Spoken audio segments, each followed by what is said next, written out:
What up, what up, what up? Football fans all over the world. It's your boy Mac the Giants fan here with my guy, the super dope co-host. And Costas.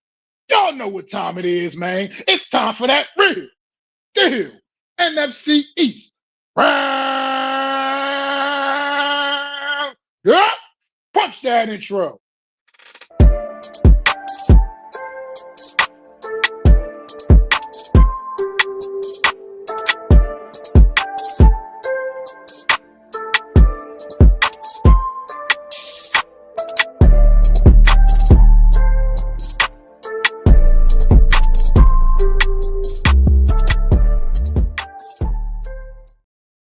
Good afternoon. Welcome to another edition of the Real Deal NFC East Roundup. I am Mac the Giants fan here with my guy, the super dope co-host Adam Costas, man. How you feeling today, Adam? Well, after that intro, I'm feeling fantastic. I mean, obviously, you're doing good because you held that last note a little longer, and that tells me how Mac is feeling today. So I'm vibing off your energy. I'm feeling good. I thought I had a health scare recently, so I went to the doctor. They said I was all right. So I'm good. Head's in the right place. So let's go. That's right. Pray for that, man. Absolutely, man. Absolutely, man. Well, let's get right to it, man. NFC East is pretty much the season's over for pretty much the NFC East for the most part. I mean, only one team still standing. Uh, we'll talk about them in a little bit, but let's get to it, man. We wrap up week 18, talking about those couple of games we had. Commanders going out a high note, taking out the Eagles in week 18. Eagles did not really play much, didn't play anybody. And the Commanders, they went out there with their, the best guys they had. I mean, for what it was worth, obviously, they're down to their third string quarterback and Josh Johnson. But he's been a sad bet, been around for a while, and faced off against got a Josh Johnson, Tanner McKee week 18 matchup, man, in Philly, man. And they didn't end up. Eagles came up on the short end of the stick, man. Tanner McKee couldn't quite navigate them to a victory going into the postseason. Washington Commanders, if you whatever you want to look at it, this has been a terrible year for a team that has so much optimism coming into the year. But it's a great way for them to end their season. I guess going into the off season, a lot needs to change, obviously, but this was definitely a good win for them to finish their season off on a high note, if you want to call it that. But what's your thoughts on this football game here, man, on week 18 matchup, the Eagles and the Commanders? Well, it was two different teams, right? The Eagle team has been consistently good for the past, I don't know, 5 years. Like they've been in the playoffs since Nick Sirianni walked through that door in 2021. They've been in the playoffs every year, and obviously have been to the big game twice out of those 4 or 5 years that he's been here. So, getting out there, getting some guys some burn, I think is good for them. Like to me, there's always something about the last game of the year that kind of annoys me. And that is, how come one team can play their guys and the other team can't, so to speak? Why are you conceding victories, right? Isn't this the NFL? Isn't gambling on the line? Isn't so much on the line that this should be out of it? Here, if I'm Caesar's Sportsbook, I am going to fight back in the next collective bargaining agreement that say everybody needs to play 18 games, 17 games, unless you're in the playoffs, right? Like there should be no lying down. Because to me, I'm a consumer. I'm paying my money. I don't get to see Dak Prescott. I can see him for a quarter. I don't get to see Jalen Hurts, for anything. Now, I understand the Eagles strategy, but what Washington had nobodies. They still played their starters. Bobby Wagner's a Hall of Famer. He played the game. Frank Louvu was a Pro Bowler. He played the game. Von Miller is going to the Hall of Fame. He played the game. So these guys aren't just playing just for the incentives, right? These guys, if you look at, and I don't mean to use Clowney, but Clowney said in his interview, you're reinvigorated. You know how many times are going to be out there, the tape that you got. If I wanted a preseason game, then throw a fourth preseason game up. I need these games to mean something all the way through. I'm a Giant fan, and I've seen so many 8-8 seasons. We played at the end. It doesn't matter, right? I don't want to hear why you don't play to the end. But now that I'm off my soapbox about this, because I do think across the league, it gets a little annoying. If you want to see players, I get it. It's a blowout. Fine. And I get you want to get reps to guys, but it takes away from the fans. It takes away from fantasy. It takes away from a lot of these things that you work for, the NFL just blows up in your face and makes you laugh, and people are tanking now. It's really going to get bad and worse and ugly if they don't clean it up. That's what I think about that. But the game in general, the Eagles needed that little warm up for their backups. I was surprised they lost to the Commanders, to be honest with you, because I thought they were that well coached that when they played us with their backups last year, they blew the Giants out. And it wasn't even really a close game. It was close because they're playing second string, but I never felt the Giants were ever in it. In this game, Washington, you listen to Hard Knocks, you watch Josh Johnson's out there fighting. He's like, yo, let's go. He's 38 years old. He's still in it to win it. So I think for them and for Washington, I know we say meaningless games. I think they needed it for the fresh air. Does it mean they're going to now be a big team next year? I don't believe that. I don't believe that at all. I don't believe any of that really translates. What I do believe is that you had a bad season. You want to win a game. You should put your best foot forward because, again, this is the NFL. It's not for long, and you don't know what game is going to springboard you to the next thing. So I was glad that the Washington took it like that. I was glad that Washington finished out strong. And that's all you want to hear is whether they win or lose, finish out strong. Play your guys. If you get beat down because they're better than you, then you get beat down because they're better than you, right? But the difference, if I'm a Washington fan, is I know my coaching staff is coming back. So I would understand if they wanted to see other players. But they were bereft of talent, so they had nobody to sit, right? And if you watch Hard Knocks, Jaden Daniels is rehabbing nicely. He's rebounding. They're getting beat up. There's a lot of change going on with Washington. I think they needed this win to kind of just ease into the offseason, like, we won something finally, but will it change anything? The only thing that will change, we'll get into the changes in a minute, is their coaching staff and their philosophy. But like you said, they had high expectations. Winning their fourth or fifth game doesn't really do much for them. Let's see what they do in the draft and how they can improve this team. But Washington overall was disappointing for the Eagles. I would have started them. And for me, the reason why I would have started them, you struggled offensively for all season long. And to me, not playing a game and then going up against a team like the 49ers, which we'll preview in a moment, doesn't bode well for me. That offense not playing a week out that has struggles, they better come out guns a-blazing on Sunday afternoon. Because, again, what we do talk about, you need reps. And if you're going into the playoffs, I'd rather go in with momentum, and go in there on a high note, humming and making the NFL know, hey, we're coming to win this thing, as opposed to, well, we're going to use this as a mini bye after we struggled in Buffalo the week before to barely score 13 points in that game. And between you, me, and the Wall, Mac, if they go into overtime, I don't know if they win that game. I don't with the way the offense is playing. And now to have a week off against an opponent that you could have built confidence in. Obviously, you got Devontae Smith to 1,000 yards and everything like that. But to me, the mindset should have been, we haven't played well enough.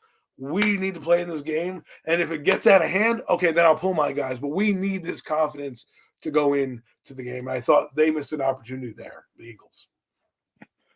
Well, yeah, it's funny. You just brought up a great point at the end there with the Devontae Smith thing. He played him. He got into 1,000 yards or whatever, blah, blah, blah, blah, blah. But that's the thing about it is, like, that's disappointing because you said a lot that I liked in there about sitting there players. And the Eagles situation, to me, this is not a team that's going into the playoffs, to me, like that's like looking like a well-oiled machine that ready.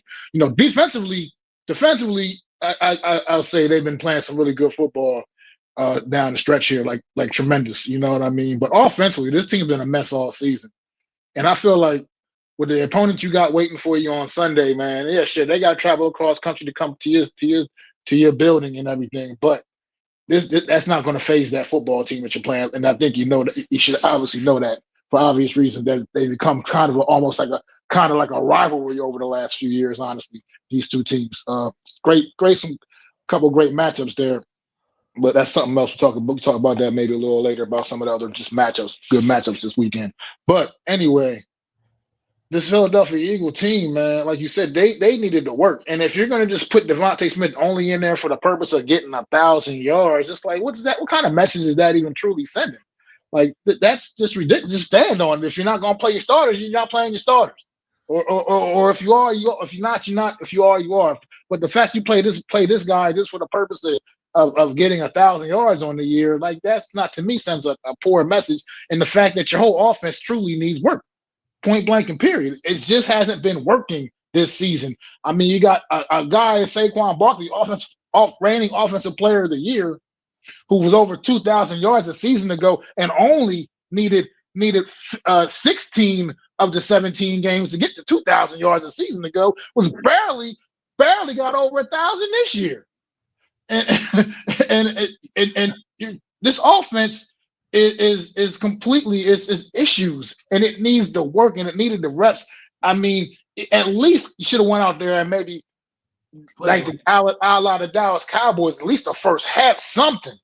Gave them some work though, man, because to me, you're not the type of offense, you haven't demonstrated to be the type of offense this season that can take a week off and think I'm just ready to go out there and play against and go play against the big bad 49ers on Sunday, a team that's coming in with a lot of momentum, even though they lost their last game, but still coming in with some momentum and just been playing really good football, and they know how to win football games. It's going to be a tough matchup for the Eagles on Sunday, and I think the offense should have really gotten some work this past Sunday because it just hasn't demonstrated. You haven't seen any consistency from that group all year, and I understand the talent that they have. I believe in the talent that they had, but it just hasn't been clicking at all this year. So unless they're going to pull a rabbit out the hat, I'm not sure what to expect on Sunday after this offense now coming in here, basically taking a week off, essentially. I mean, so yeah, I mean, let's dive into the matchup a little bit because it's only fair since they're the only team playing, and we have a lot of other things that are going to kind of dovetail into this segment here. And there's a lot of pressure on the Eagles, okay? And for me, what you're saying to me is exactly why you should play these games, because you have an issue going into it. There was no you beat Buffalo, I get it. You beat one of the best teams in football.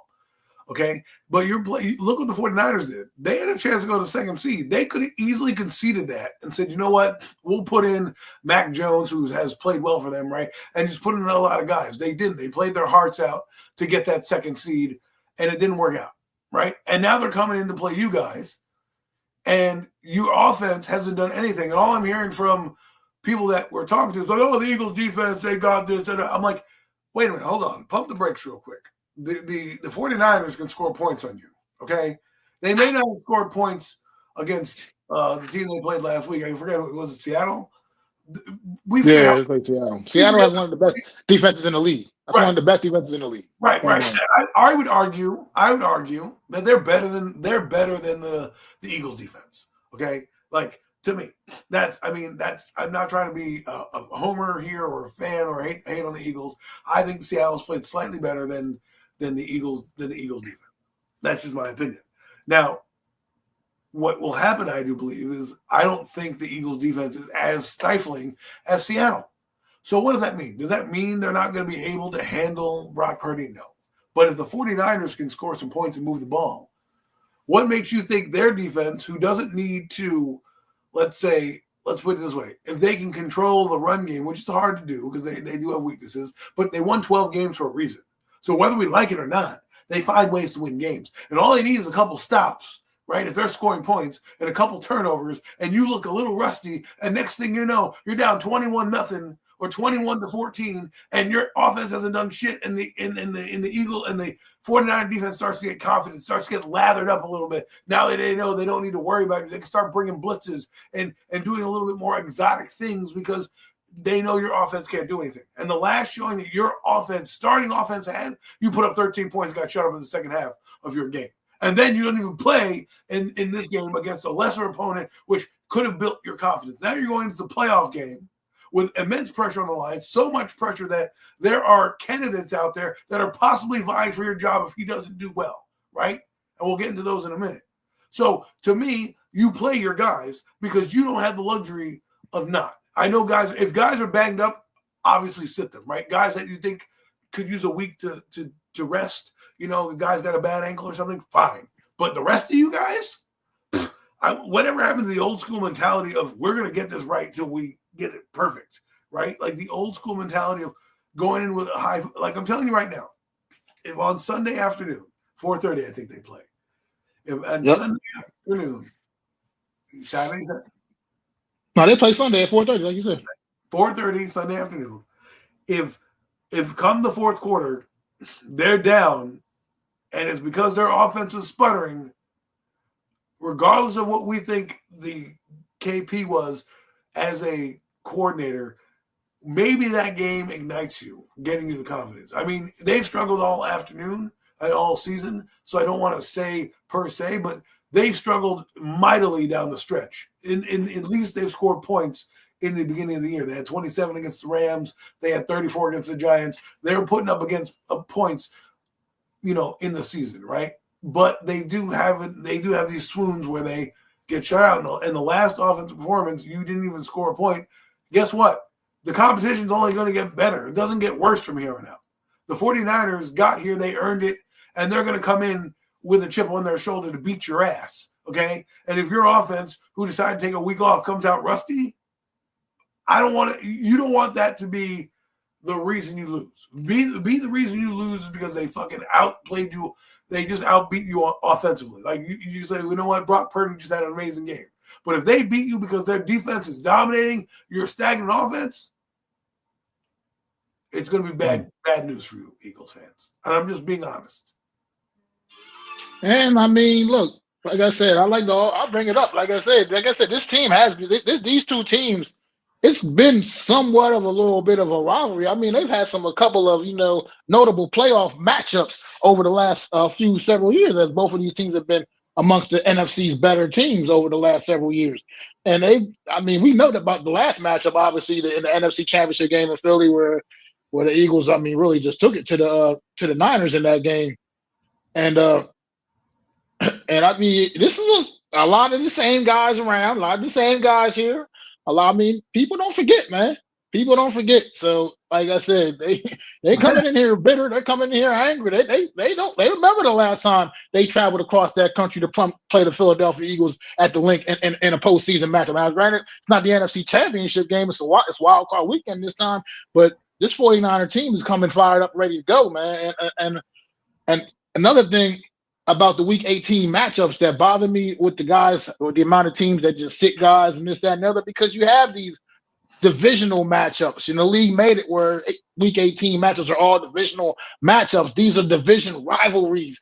Why is it ever a time to have all your top guys on the field, your best available on the field? It's in divisional matchups, those rivalries. Keep those rivalries going. Keep them fight. To me, it's almost a cop out. Like I said, barring guys being banged up, there's to me no excuse for guys to be healthy scratches. That's just how I feel about it. Same. And it's just these Week 18 matchups, to me, they could be so much more epic if teams would embrace that and just come out there and play your guys, man. If it's meant for a guy to get hurt, then it's just going to happen. It just doesn't matter. It's just nothing anybody can do to prevent these things, man. And you might think they're protecting guys and saving guys, but like I said, in the case of this team, like the Eagle team, they really could have used the work. And the fact that they didn't get that is, I don't know. We'll see what we'll see on Sunday. We're all the way talking about it now. The way the matchup Sunday afternoon, 4:30, the 49ers, Eagles, man. How do you see this game playing out, Adam? I see. I'm torn because we talk about playoffs, right? If you look at the 49ers, they're 12-5, and the Eagles are 11-6. You want to get rid of tanking. You really want to get rid of the last game of the year. How about you make records matter? How about you make the records matter? So, yes, the Eagles win the division. That's fine. But if they play the last game of the year, it's whether or not they get to play at home or not, because they'll have the tiebreaker over the 49ers. So the 49ers have to be forced to go there, right? I feel this brings us back to our playoff talk, that the NFL needs to eliminate this bullshit about, if you're a division, you get an automatic home game. Record should matter. Because to me, if I'm the 49ers and I'm looking at their record, I'm like, we're a better team than them. We need to go in there and prove that we're a better team than our division is arguably better than theirs. We have 3 teams that all could be in the Super Bowl in our division. So, and 2 of them are on the road. Okay? 2 of them are on the road and have better records than the opponents that they're playing. And so, to me, I think that we really need to, if you really want to stop the 17th game being not played, or 18th game when they add this caveat in. Say, hey, listen, you can win your division. That gives you an automatic playoff spot, right? Automatic playoff spot. But then we decide the seedings by your record. Okay, so then you should still be the 2 seed, the 3 seed, but then your record matters, and every game at this point will matter. It won't be like, hey, let me get you, unless you absolutely obliterate the competition, you go 15-1, and the next best person has 2 losses, and you already know that the best record is fine. That team has earned that right to do that. But everybody else, that's the way you do it. Because guess what? Gambling is not going to rely on you putting in your starting quarterback. They're going to go off the spreads and make these spreads, and they're going to lose a lot of money when shit happens. It hasn't happened yet, but with that being said, that's what they're going to put in place. And I think that could help this last game of the year. As for this game on Sunday, I'm going to pick the 49ers because I just feel the 49ers played a tough game against Seattle, a huge game against Seattle, a game that their team went in and went toe-to-toe with something on the line. Every game has been a playoff game for them. So to me, they're going to come in with that same intensity like, hey, man, you guys haven't played for a week. The last game you played was in Buffalo. The last game we played was on Saturday, and we played a game against arguably the team that will be representing in the Super Bowl this year if all things break Seattle's way, right? And we want to see those guys again. So I think they're going to come in with a chip on their shoulder. And I will say this right now. Eagles, there's a man out there that just lost his job that could be on your sideline if your coach chokes this game away. I'm just saying the Eagles are on watch. You don't just go in here. People aren't going to just lie down for you. I know that they cruised through the season. They went 11-6 after going 13-4 last year. But this year is a little different. They struggled offensively. Their defense has kept them in games, and that's the only way I feel like they're going to be in this game. If they get the Brock Purdy and they can corral CMC and these receivers, they'll have a chance. If not, I think the 49ers are going to run away with it. Well, I just think that just from the fact of we're talking about when you come to the playoffs, man, being battle tested is a real thing, man. And I'm going to tell you right now, these 49ers, they're battle tested. I mean, playing that NFC West, it's far and away. Not only is this the best division in football this season, as far as just an individual season, I've never seen a division quite like this one. Let's talk about it a little bit. Let's deep dive a little bit into what I'm talking about here. The Seattle Seahawks in that NFC West division would have either won or at least been tied for first place in every other division in the NFL. The 49ers and the Rams, their records are good enough that they would have won every other division in football other than their own, the AFC East, the AFC West, and the AFC South, where Jacksonville is one game better than them in the AFC South. So the Rams and the 49ers, and pretty much in any other division, would be division champs anyway. And anywhere else you would have put them at. So like you said, records definitely need to matter, and that's the reason why, because they're almost being punished because, you know, they're in the same division with the Seattle Seahawks, who happen to win 2 more games than them, you know, but they're at 12-5. They're still amongst the league's best. Like their record stands up. It's only those couple of teams in the whole entire league that even have a better record than them. Like you said, winning the division. That should be the bonus. Is you're guaranteed a playoff spot, no matter what. You win the division, you are in the postseason. But like you said, it should not guarantee you a home game. It's just, to me, it's bogus, and it always will be, because you got situations like this where now you got how many this weekend? It's 3 matchups, I think, this weekend.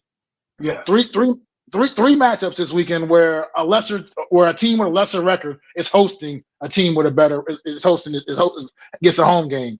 And to me, it's how the Rams going to Panthers at 8-9? Like, give me a break. And they got to travel all the way across the country to play, like you said, an 8-9 team, a team with a losing record that just happened to win their crappy division. They didn't even win. They got in because somebody else beat another team. Well, yeah, that too. They didn't even. Yeah, they got help from because that whole division ended up being a 3-way tie at the top. Record-wise, if I'm not mistaken. Let's check it out. Yeah, it was 3-way tie at the top, and whatever the tiebreaker scenario was there, Carolina still ended up winning the division, even though they lost that last game to the Bucks. I mean, it's a mess. I mean, and then like you said, the Eagles get hosting the 49ers, a team with a better record than them. And then where's the other one at? Pittsburgh, right? Yeah, Pittsburgh hosting Houston, right? Yes. Yeah, Pittsburgh hosting Houston. I mean, come on, this is not right. At what point does having a good record mean something? It Exactly. should. It seems like it means nothing. It just means okay, whatever. You got a good record, but you didn't win your division because your division is so good. You still didn't win your division. I mean, that's like that NFC West. Like I said, I've never seen 3 teams in a division with at least 12 wins. Never. 3 teams in a division with at least 12 wins. All 3 Super Bowl could be Super Bowl bound. Well, bounce here, bounce there. What are we talking about? You know? I mean, that's crazy. And then I mean, Arizona, yeah, they were obviously the bottom feeders of that division at 3-14. But I'm gonna tell you what, that Arizona Cardinal team didn't make it easy for anybody. So you know what their record might not indicate how good what level of a team they are, but they didn't make it easy for anybody. It wasn't like they were just some walk in the park when you had to play the Cardinals this season. I mean, it just is what it is. They went out there and competed each week. What is going on in the chat to my guy? No Mets, no Nets, no Jets, man. Happy New Year to you, my guy. Happy New Year, bro. Happy New Year, my friend. But yeah, and because of a lot of what I just said, I just think the 49ers are coming in here far more battle tested, especially this season, and just ready and understanding the situation, man. Like you said, they played their guys last week in a game that meant a little bit for them. They could have moved up to maybe they could have got up to the no, they could. Did it mean anything to them? Really? Otherwise, they could have moved up a spot in the season. I think Eagles. Think they could have. Well, think about that. They could have moved up to the 5 spot, I think, or something like that. I think they weren't ever going to be able to catch because they weren't catching Seattle. I don't think at all for the division, regardless. No, if they beat Seattle, they were going to the 2 seed. Oh no, they were going to the 1 seed. If they had beaten Seattle, they would have won the 1 seed. Would they have? Oh wow, I thought they were 2 games. They're like 2 games behind. Well, that's what they said would have happened. Because if Seattle would have lost that game, they would have been 13-4. Okay, yeah, you're right. Okay, tripping. Okay, math wasn't my best subject. All right, I got you. I'm sorry. Apologize for the brain fart there. Okay, so yeah, okay, so they went out there and they played their guys and they went for it. It didn't work out for them. But like I said, Eagles sitting your guys. I think that's going to blow up in your face. The Eagles could have moved up from. I think they could have moved up if they beat their team. They would have. They could have been the 2 seed. Yes, and they could have got to the 2 seed. Instead, they're the 3. Who's the 2 again? The 2 is Chicago.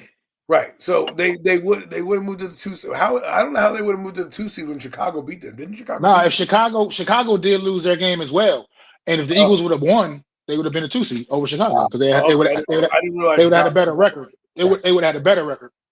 Exactly. So, but that's what I mean. So now, were you losing because you want the matchup against the 49ers? You think it's easier? Oh, we have a better chance to beat them because, the Chicago Bears are playing. To me, I would have went against Green Bay. They have decimated with injuries. It would have been easier to beat them than it is the 49ers. The Green Bay Packers make it into it is exactly what we're talking about with record, right? They made it in. They limped into the playoffs. They got there because everybody else around them stunk, right? Because everybody outside of those top playoff teams, they're the next best team really in there, right? Of the remaining 7 teams, I think they're the 7th seed, if I'm not mistaken. And, absolutely, they are. And they're kind of better than everybody. I mean, there's Atlanta and there's a couple other teams while you play the games, right? But they're the worst team in the playoffs record-wise. And if you're Philadelphia, you've had your way with Green Bay. So why wouldn't I want to play to win that game in case, for whatever reason, Chicago did lose, right, as they did, and go and have Green Bay, who's struggling to beat us in our building, as opposed to a team that wants a revenge tour, right? Like you said, the NFC Championship game in 2022 was played in Philadelphia with a lot of controversial calls and things like that happened in the game that got Philadelphia over the hump in there. Now you have a team that's angry, that just lost the division, that understands that they're better than you because they went up against the best team and the number 1 seeds in their division. And they went toe to toe with Seattle. It was a game throughout most of it, play here, play there, and the 49ers are back in the game. They missed a field goal, and I think they had an opportunity in the red zone a couple of times to kind of put this game out there. And obviously opportunity knocks only once, but they were able to still hang and corral that potent offense of Seattle, right? With Sam Darnold, Jackson Smith-Njigba, Kenny Walker, they couldn't really handle the run games. They gave up 97 yards, but if you look at that game, they did enough to corral that team where it was an offensive explosion. They're going to come in here knowing that your offense has struggled, knowing that your offense hasn't played for 2 weeks, and think that they have a chance to beat you. Because record does matter to me. If I'm Kyle Shanahan, I'm like, we're better than this team. We're 12-5. They lost to the Washington. They haven't played in 2 weeks. We went toe-to-toe with arguably the best team in football and damn near took them 60 minutes. You better come in here and kick their damn ass. That's how I would motivate this team because that's how I'm looking at it. And Philadelphia hasn't shown to me right now. There's a little turmoil in there. There's pressure on them. And like we said, there's this guy that we're going to talk about in a few minutes that's hanging over a lot of these teams that are waiting for this weekend, and you don't want to – this could be a big shakeup. If the Eagles – I feel there's more pressure on the Eagles than there is the 49ers. 49ers, they are decimated with injuries. They have excuse to lose a game like this on Sunday. They don't have Fred Warner. They don't have Nick Bosa. They don't have, their starting receiver, Brandon Ayuk. They have plenty of reasons to lose that game, which is amazing why they're 12-5. But they have plenty of excuses to go back in next offseason and say, with a healthy squad, we're going to win. Eagles, you have no excuses. You're the reigning, defending champions, and all season long, you lost more games. The last time you lost 6 games, you lost to Tampa Bay in the playoffs. Okay? You lost to Tampa Bay. You were 11-6 in 2023, and you lost. And you limped in with the same kind of offense you had now, right? And I know Barkley is out there and everything like that, but if they let their guard down, there's a fumble, or they're not quite focused, or whatever happens with this aggressive 49er team, they will be sent packing. Yeah, I agree. That's just where I'm kind of at with it right now. As of right now, I know the Eagles are going to this game as the odds on. They're the favorite. I mean, they're favored, I guess, because they're at home. I guess they're giving them that respect at home, the fact that making them the favorite here. But I just don't see it. I think the 49ers are just a more confident football team right now. I think they're playing way better football, way cleaner football. And you said it, even with all the injuries, the fact that they were able to overcome all of that. I mean, even with all the other injuries you talked about, also Brock Purdy, most of the season, being down too as well. I mean, it just and being able to continue to navigate that ship and continue that goes to is everything that we're looking for in the next New York Giant head coach, and that's just a great coach, somebody that can continue to navigate this ship no matter what obstacles are thrown his way. And Kyle Shanahan has done a tremendous job with that 49er team this year, and I'd be stunned, man, if he wasn't a strong candidate for Coach of the Year, man. Because he's done a tremendous job with that football team, with all he's had to go through, and still be able to overcome it and come in here to the postseason right now, sporting a 12-5 record. It's just really impressive stuff. So I like the 49ers on Sunday right now as things stand. I just can't see the Eagles taking care of business, man. It just gives me the vibes of the 2023 season all over again. Just that same kind of issues, like a team that's just not really playing up to their full potential. Did you go into the postseason and then boom, it's gonna have that collapse, man. So I'm taking the Niners here on Sunday, man. But if you got anything else on the Eagles, Adam, we can get ready to move forward in the show because we got a lot more to talk about, brother. Nope.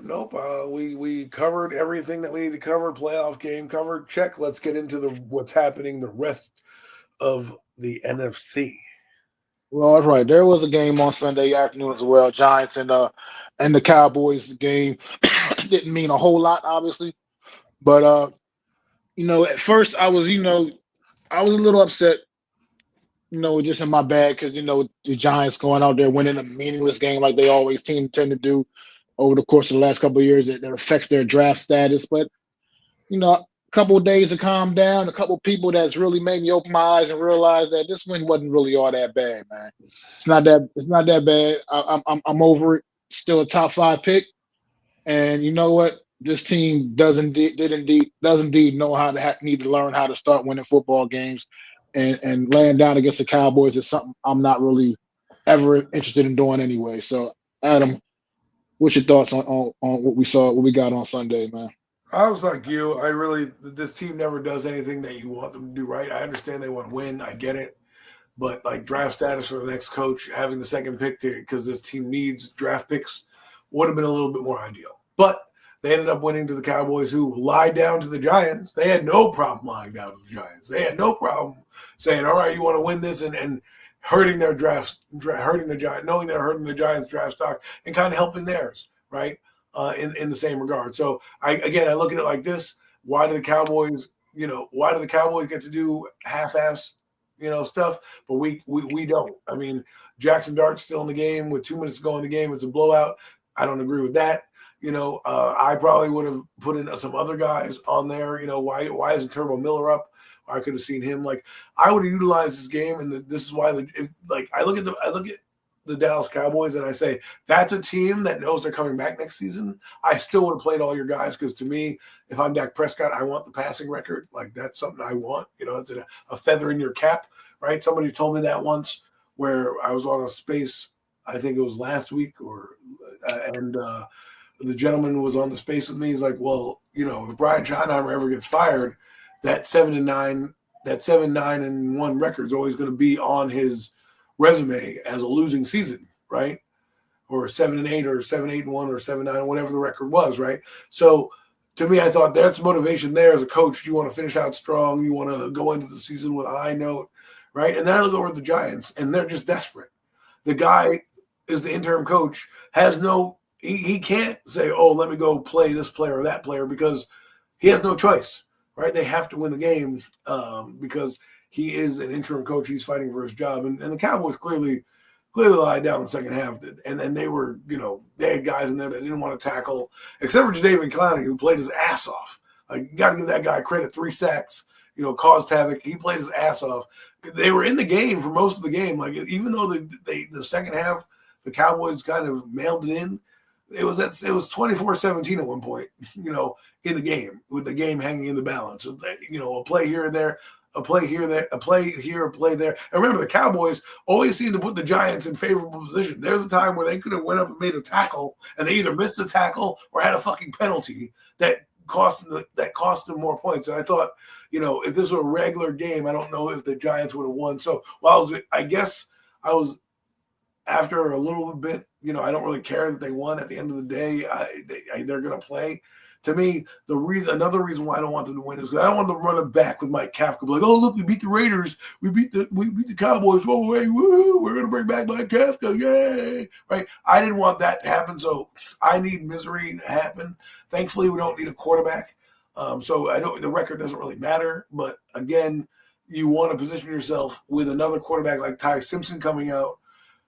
Quarterback need a team that might want to move up to get that player. You're in a better position at 2 to move in and up and down. Even if there's a guy like maybe a Caleb Downs or another lineman, you want to be able to maneuver up and down the draft where the blue chippers are, and that people want those blue chippers. And I thought with this Giants and new regime, you got to finagle your way to get with draft picks, because let's be honest, this roster is going to get gutted. Whether we like it or not, this roster is going to get gutted.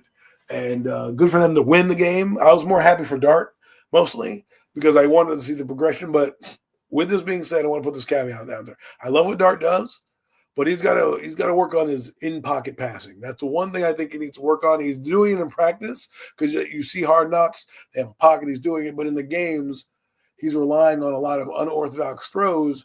And the one thing that he needs to get better at is his fundamentals and cleaning up, because there was some throws where he underthrew guys and he overthrew guys because his feet weren't quite set. And it kind of hurt some of the throws downfield, but he made some good plays. He stood in there on one play, the play to Tracy in the end zone for a touchdown. Thought that was a great play. A guy bearing down on him. So, it was fun to watch. But again, I have mixed reviews because I had lack of optimism. But guess what? I have optimism now. And what's up, Lud? How are you? We're just a segment into. So, yeah, I mean, nothing really on the game. I thought it was a glorified preseason game. The Giants needed it more than the Cowboys. Obviously, they showed that to you. And we'll see where this carries them. Does this mean they're going to all of a sudden be a good team next year? Not really.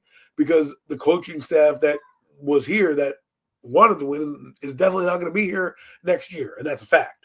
So it was good to get on a high note for some of the young guys in the back, and we'll see with Joe Shea and what's going to happen.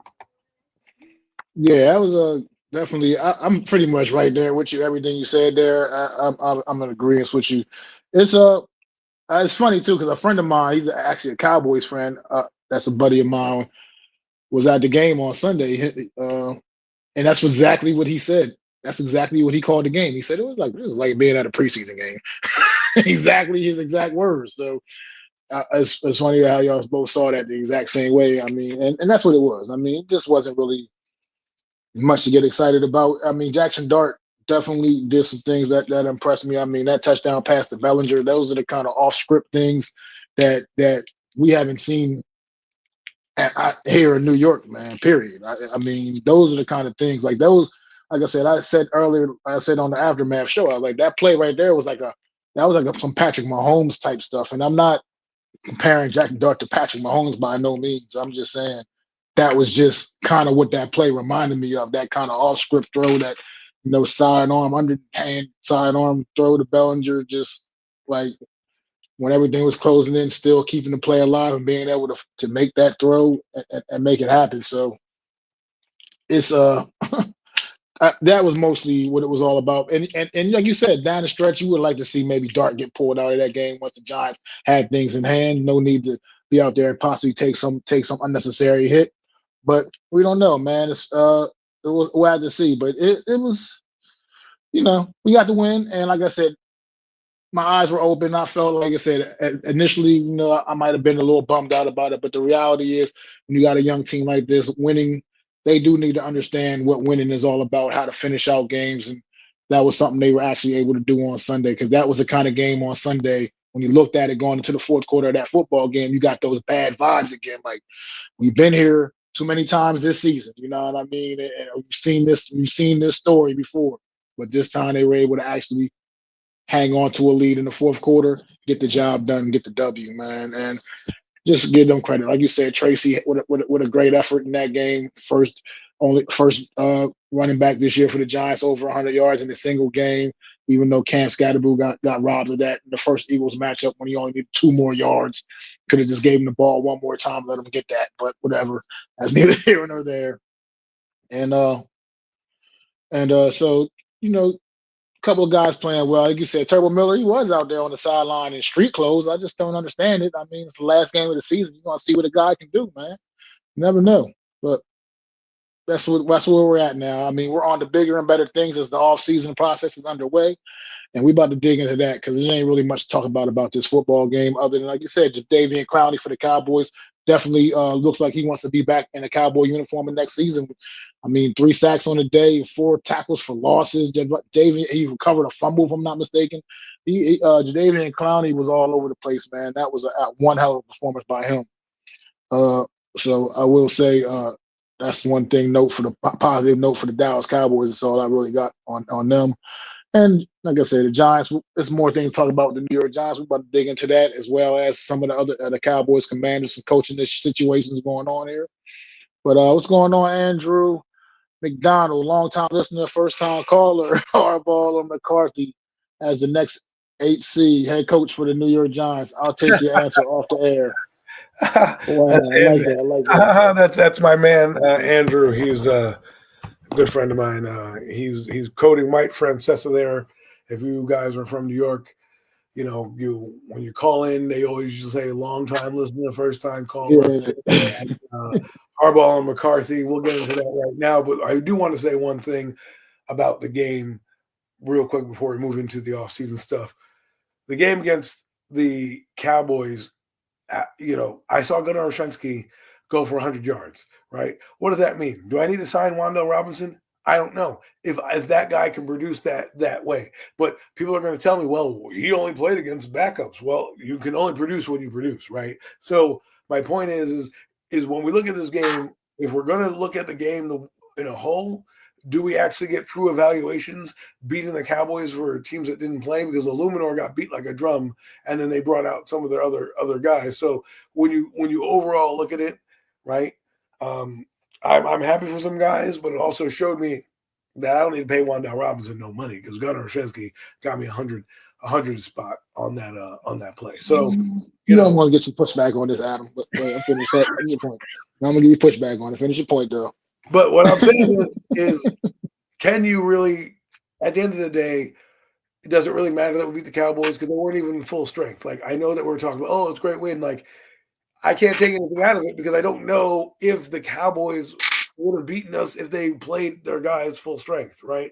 So it just was a glorified preseason game, and a lot of guys got burned. But like I said, Gunnar Olszewski with 102 yards.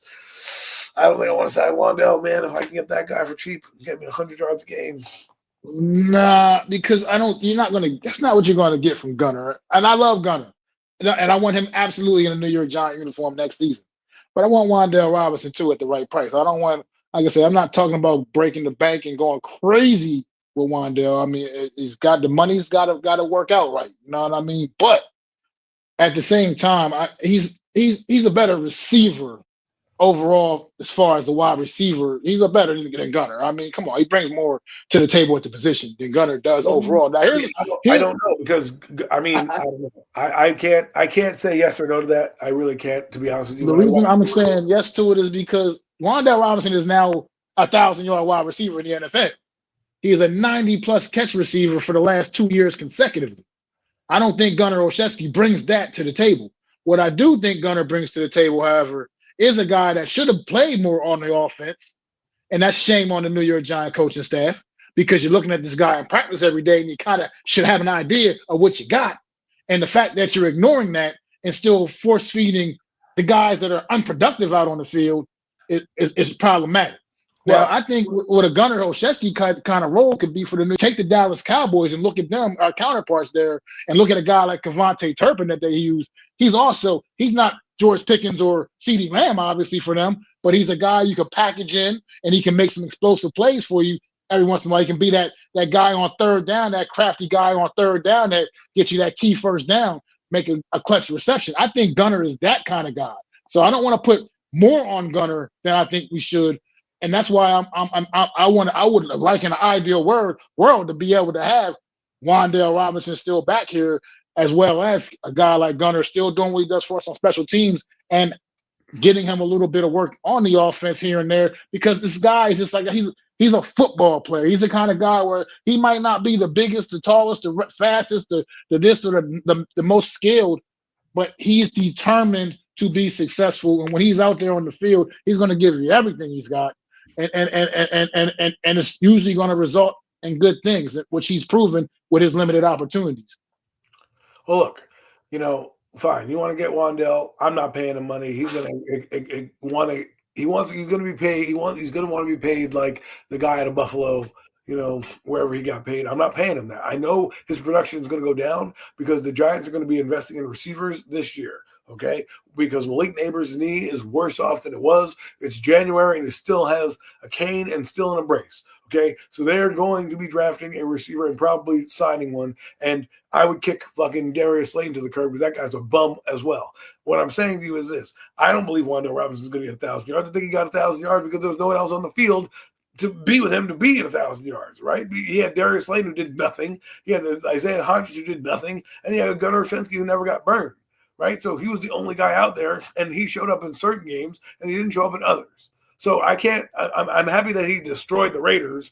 You and I could have got 100 yards against the Raiders. That's how bad that team is, right? But when I need you against big teams, that's when we'll find out about him and what he can do. And for me, he's going to command too much money for me to be like, yeah, I'm going to pay you money when I can go draft a couple receivers in this draft class and go get a couple guys cheap. And if I can bring Matt Gunner to do some of the things that Wandale does, then yes, I'm going to do that, right? Because, if he can be productive, because let's be honest, if I get a tight end in here, like an Isaiah Likely or David Njoku, hint, hint, wink, wink, or I bring in another receiver who comes in here like Alec Pierce and I draft one, where am I going to give him the ball? Now, Wandale Robinson, because now he becomes a bit player in a bigger scheme. And if we get certain coaches in here, they don't necessarily use those type of receivers in the game outside of maybe Hollywood Brown, right? So we'll get into the coaching and we'll see, because the personnel is really going to dictate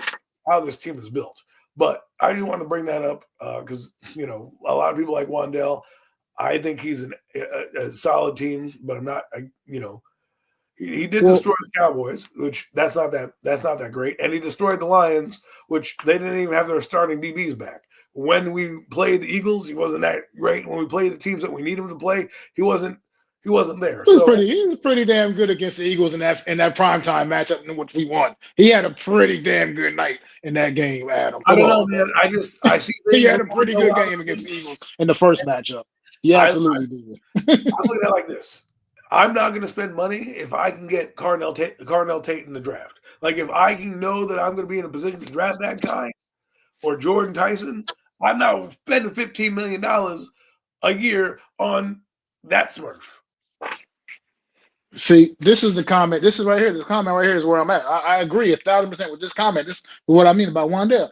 He performed when he was the main focus of the receiving corps. Don't overpay him, but of course, don't dismiss him. That's what I mean. I feel like you're being dismissive of him, and I think when you take a guy like Wandale, and I could be if you're not, I don't want to put words into your mouth, but I'm just saying it just seems like you're being a little more dismissive of him.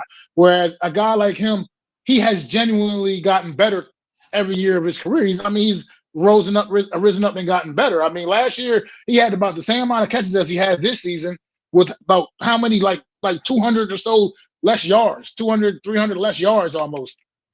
So that's improvement. That shows a sign of improvement, man. And I understand the situation was a little. But why didn't he have as many yards last year? Because they were throwing him 2-yard checkdowns every damn. Who else was out on the field with him? Malik Neighbors had 1,500 yards that year. So what I'm saying is, I'm glad that he had 1,000 yards, all right, and he performed here and there, and maybe I am overlooking him because I have a high standard. Maybe I'm putting too high of a standard on him. When I look at the overall picture, is if we get Neighbors back, we draft like a Carnell Tate, we get a tight end that can actually do something, and he's there. He's not going to be option number 3 if I get Isaiah Likely here. He's going to be option 4. And do I want to pay a guy $15 million a year? Because you look at it like this. You're saying, 1,000 yards. He ain't going to take no hometown discount. He's not going to do that. Well, I don't expect him to do that. I don't expect him to either. But I'm just saying that he.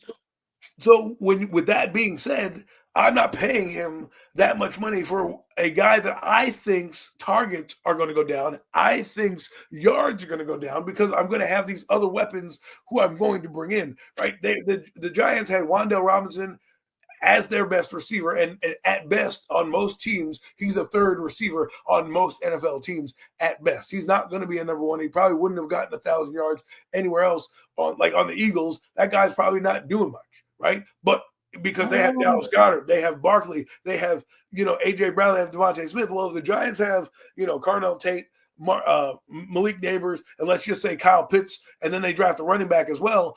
Where am I getting the production to feed this guy? And I'm just saying, like, I understand where you guys are coming from, but I'm just looking at it like this. I can get that. I know I can get that production from somebody else in the draft for cheaper, that I don't need to worry about signing. If Wandale Robinson walks, I'm not like, oh my God, the Giants' offense is crippled. It could work the other way around too, though, Adam. From that standpoint, we're having those couple of guys like that on the field that attract a little attention from defensive coordinators and defenses. Period, could open up things even that much more for a guy like Wandale Robinson when he's on the field, because he's had the experience that he has and playing against top level defensive backs throughout his career. I mean, that's just what it is. I mean, like I said, this year they opened up the offense more with him. He a lot more down the field stuff. We never saw so much down the field stuff with Wandale Robinson before as we did this season. I mean, things were different this year. The offense was different completely. So look, I understand what you're saying to an extent, because Wandale is what Wandale is, but I think he's a guy that can still add value to this football team. And if as long as asking price isn't too much, I love a guy like that to be still here, a part of what's going on, man. I mean, he's not great, but he's not bad. He's not a bad receiver. He's still good. I'd say he's good for what he is. And I think that he's a guy that I think you can work with and can be part of the unit. That's all. That being said, we'll let the coach who everyone tuned in to listen about the coaches and not the damn Wandale Robinson argument. So we'll let the coach decide that. With that being said, Mac, I think you know where we're headed now. Let's talk about it. Up. Yeah, let's talk about the coaches, man. New York Giants, man. Right now, the New York, or as fans, it's an exciting time for the New York Giants right now because the coaching, this coaching thing right now is already off to a very fast start. Absolutely top tier candidates out there, man. Some of the cream of the crop right now, man. Right now, lined up, looking for opportunities, man, to potentially be the next New York Giant head coach. Interviews already scheduled with Kevin Stefanski, with John Harbaugh, with Mike McCarthy. I mean, just the fact that they're already getting those level of coaches already set up for interviews coming in, man. That's already a great thing. I mean, I don't think that doesn't say much good for Mike Kafka having any potential of retaining his job. I can't imagine you interview any of those three guys that I just mentioned and actually hire Mike Kafka over them. That would be it would be mind blowing if that would have happened. But right now, it's been a lot going on with this coaching thing. And Adam, man, I know you're excited about it. What's your thoughts on these guys we got right? Oh, so far, what we already got, and it's still not even all of them. That's not even everybody. Right, we still got other options out there too, man. Well, there's still more options out there, but let's talk about the guys we know right now. There's a lot of guys that are going to interview. Cliff Kingsbury's one, Mike McCarthy, Harbaugh, Stefanski. But let's get to Kafka first. If the Giants were to end up with Kafka with this coaching tree, I would go to 1925 Drive and kick every person in the balls because there are other guys who are coordinators who have done better and had better units like Ashulas, Halfleys, and Kubiaks of the world, who, by the way, Clint Kubiak, I think, is getting an interview with the Giants, who I would be more apt to getting even over Kafka because their units have done well, right? Kafka his offense hasn't been good. If you want to put him in the offensive coordinator, whether we like it or not, nothing has grown with him. Right. So while I admire that he got a chance, I'm so glad that he's not going to be here because when you've got a guy, first off, the guy that I thought the Giants were going to get in line to get was Kevin Stefanski. Now, I'm going to go over him because I liked him at first. And we'll obviously talk about the elephant in the room, the biggest coach domino in a minute. But let's get to Stefanski. I liked Stefanski for what he brought, and one of the caveats was if he brought Jim Schwartz. Now, he doesn't need to bring Jim Schwartz anymore because there's Gannon and Raheem Morris out there as well. So I like him for offense, and if you're doing an offensive coach and you want to develop a quarterback, he might be a guy you want to bring in because he's going to develop a young quarterback such as a Jackson Dart.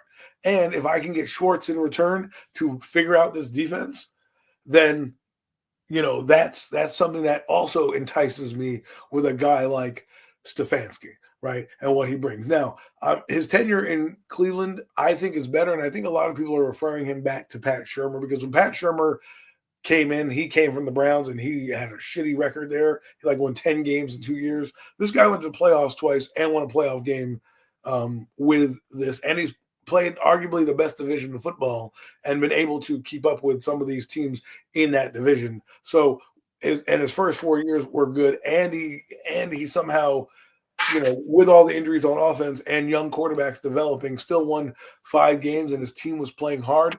He was my lead number one candidate going in. My other guy that I loved was Cliff Kingsbury. I thought he did a lot. Unexpectedly, unceremoniously, he got cut from Washington, so I'm sure he'll be in the head coaching mix. He's a guy that I would also look at if the Giants want to develop a quarterback. It's really about Jackson Dart, but obviously, like Lud said, Harbaugh. Of course, we all want Harbaugh. He would bring stability to this organization. The one thing that – let me go over the negatives with Harbaugh because we all know the positives. Some of the negative things are what defensive coordinator he's going to align himself with. Like Stefanski, there are guys like Raheem Morris, Gannon out there that I would be, maybe even Wink Martindale, but they unceremoniously did not see eye to eye, and he got let go. Because what's funny is, remember, they fired Wink Martindale for the bad defense, and they brought in Mike Minter and all that, and Mike Minter goes on to be the coach for Seattle and all that shit. But they cut him, and he didn't stand on 10 toes like he did with Orr. Orr and Monken, he stand on toes and said, I'm not firing these guys. And the owner said, fine, my quarterback needs to be happy. I'm letting you go. Get out of here. So now, do I want his defensive coordinator? No, I don't want. If he comes into the room and goes, well, I'm going to bring over, or I'd probably tell him, I don't want that guy here.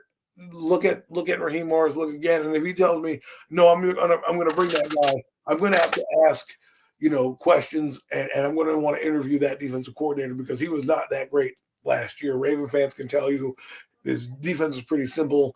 They had a solid defense, but it wasn't the defense of yesteryear, so that would be my one concern. The other one is his age, right? I don't want a guy to come in here and not be able to run my franchise for, I'm not trying to be – with a guy like John Harbaugh, I'm trying to win, right? I'm trying to be in this mix, but I don't want to be in this mix for one season. I need you to be here for 18 years. That's my goal, is for you to be the next 18 years. That's obviously, but with his age, damn near impossible. He can't coach till he's 80. There's no Marv Levy's walking around here, right? So that would also be something I want to look at as well. And the last couple things would be power and also his salary, right? He was getting paid $17 million a year. The Giants don't like to pay their coaches a lot of money. They're going to have to pony up here and give out a lot of money for a guy. You want to have him here for a long time. If I'm going to pay you $17 million, I expect you, with the reputation that John Harbaugh has, you could argue that he's better than McCarthy and what he's done over the years. They're arguably kind of similar resume, both won Super Bowls. The only difference is he's stayed with one team and McCarthy's been with two. But they both have Super Bowls on their records and taken teams to the top seed. So they both kind of work here. And the safer pick for the Giants before Harbaugh was McCarthy. But that's what I want. The other thing is he doesn't specialize in anything except for special teams. So I can't say that he's developed Lamar Jackson. Lamar Jackson's a phenomenal talent on his own. So that would be another thing. You're right. He does look like a granddad, but that's what Cleveland does too. But I would want to know who he's going to bring in because right now the rumor is he's not bringing in Todd Monken. Okay. And if I'm not getting Todd Monken in here who has an identity, who is he going to bring in? I'm sure he can pull from many different places, but those are some of the concerns I have with a guy like Harbaugh. And you got to also look at this, right? 18 years with the team. I understand that things run their course.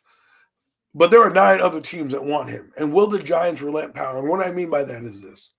If Harbaugh comes in here and says, I'll take your job, let's say he does want the job, right? The Giants love everything about him. And for all rumors, intents and purposes, he's their guy right now, for now.